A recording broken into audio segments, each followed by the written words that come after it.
Mike and George Strickler were the leaders of the North Mississippi Rural Legal Service Program. The program started when they were professors at Ole Miss Law School.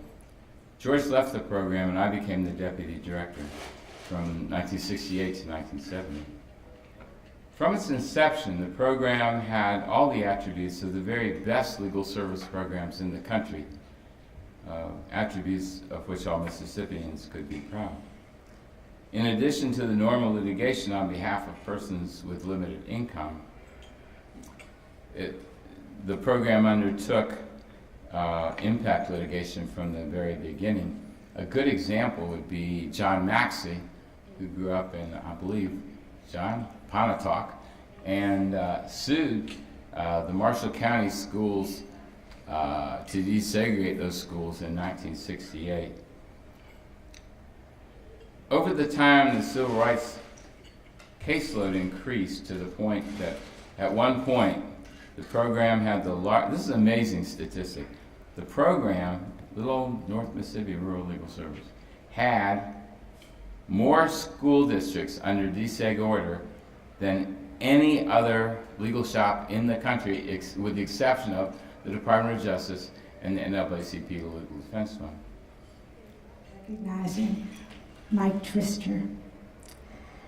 I've known Mike for almost that whole period, and I can tell you from my vantage point in Washington at the National Women's Law Center that his experience in Mississippi animated and drove his career for all those years after he left his civil rights work in Mississippi per se.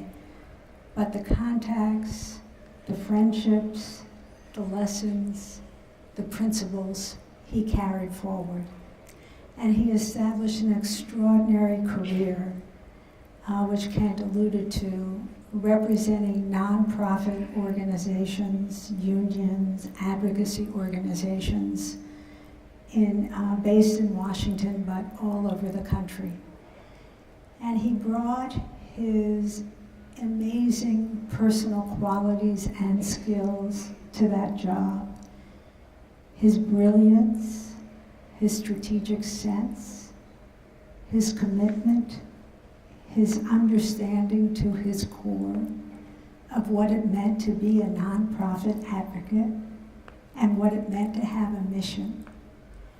And what that translated into was his mastery of the kind of seeming dry areas of the law, corporate law, tax law, the kinds of things that you think of a green eye shade for somebody would be wearing when they were doing. And he brought all of those qualities along with his gentle humor and good soul to making sure that our organizations were able to do our work on the right side of the law.